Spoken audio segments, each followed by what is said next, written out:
Hello and welcome to Gardening at 58 North. In this video I'm going to be talking about the upgrade of my fan system here for my thermal store. Hopefully you can hear me. It's a very windy, stormy day today, which is the reason I'm in the polytunnel actually instead of gardening outside. So this is the existing system. I've seen it on several other videos. Basically it's a long PVC pipe, 100 millimeters in diameter. Goes underground through a 100 millimeter drainage pipe, which then loops around up here and then back down here. And then it spirals twice around a very large oil tank which is underground. The oil tank I think is about 1,200 litres of water I've now got in there, and the actual pipe is 25 metres long. It then comes in as it wraps around the oil tank twice, and then it goes into the oil tank, and then the hot air blows over the oil tank and then comes out of this outlet down here. So it's been working moderately well. The main problem has been that airflow has been far too little. So the previous fan was this one here. It was the cheapest extractor fan we could find. It had a throughput, I'll put it down in the description, I can't remember off the top of my head, but I think it was about 65 cubic meters an hour. You can see it's quite a small fan, and it did manage to pump it over 25 meters all the way through to the output, and it was storing a little bit of heat over the day and releasing a bit of heat at night, but it wasn't very big.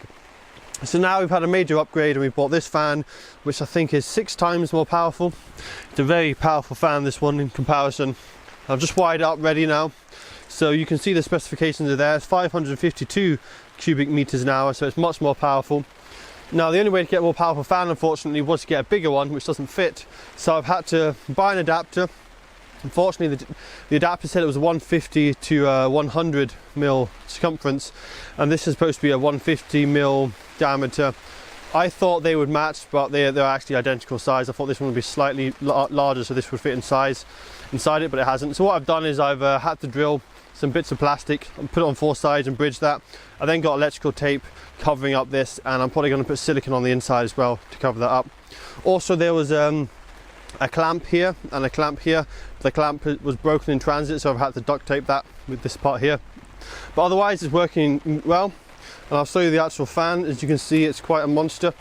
It's a pretty big fan in there. If you actually look at this one, the actual blades, they're only covering that very thin part. There's not actually much to the blades in there. It's quite a small diameter. Although it's 100 mil wide, the actual blade area is actually pretty small, whereas this one, 150 mil wide, and the blade area is actually a lot bigger. So this one is a hell of a lot more powerful. As I say, 6 times as powerful. You can see there, quite a big comparison.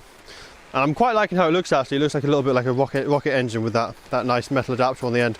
So what I'm going to do now is I'm going to get my saw and I'm going to cut this shorter, because the last one is basically a 2-dimensional fan. You can see it's very thin.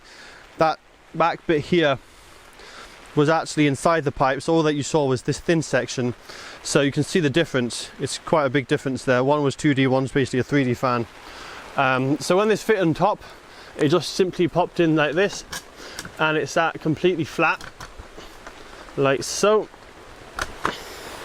And as you can see, it was nice and near to the top, so we get the hottest air and put that down through the polytunnel into the system. So the next one I'm going to have to cut. I've measured it. It's about this height here, so that can fit the fan, and the outlet will still be at the very top, because if I don't cut it, you can see there's basically no space there between the polythene and the actual pipe. So that's what I'm going to do now.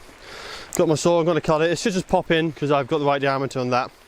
I might put a bit of silicone sealing around it just to make sure it's well sealed, but generally it should be fine. So I'm going to do that now, and then in a few days time I'm going to do a temperature test, because with the old system the outlet was always really cold. No matter how long you kept the fan running for, it stayed pretty cold. It got rid of all the heat through the system, which was good, but the heat capacity in this system is really large because of so much piping.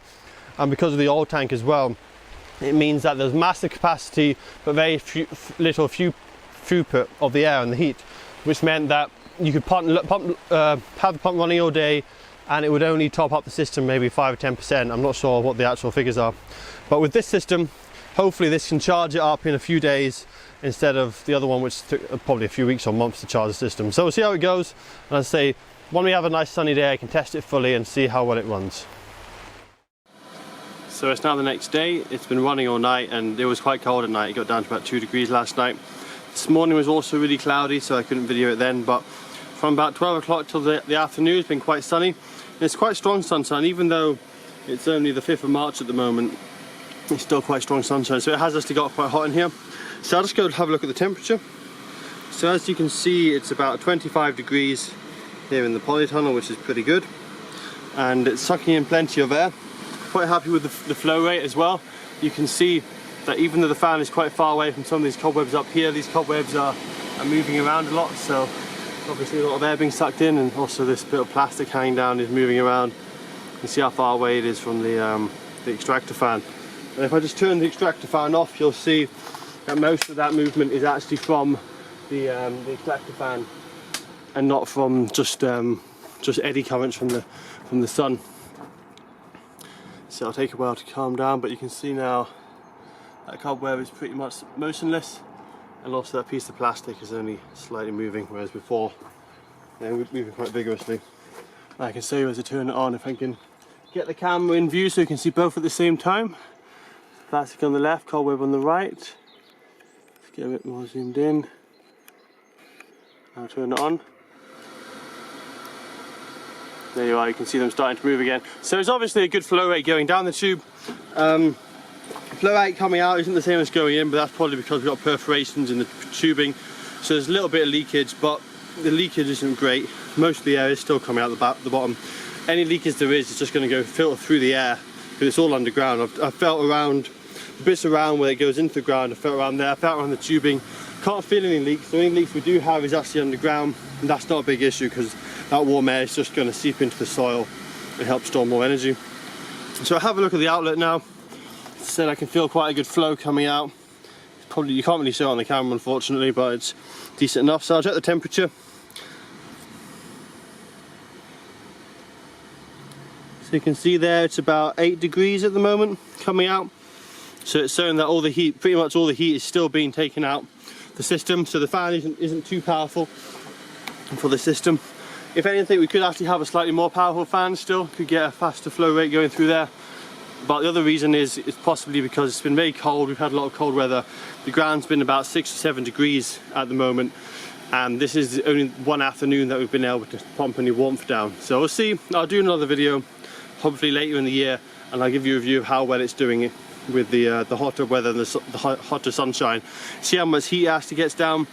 And I'll also try and do a video to see how much it's keeping the heat at night, so compare it with the outside temperature and also the temperature in here in the polytunnel. And hopefully we can get a good 3, maybe 5 degree temperature increase. At the moment, with the old system, it was only keeping it about 1 or 2 degrees warmer in here than outside, but hopefully with this new system, it's going to be a lot better.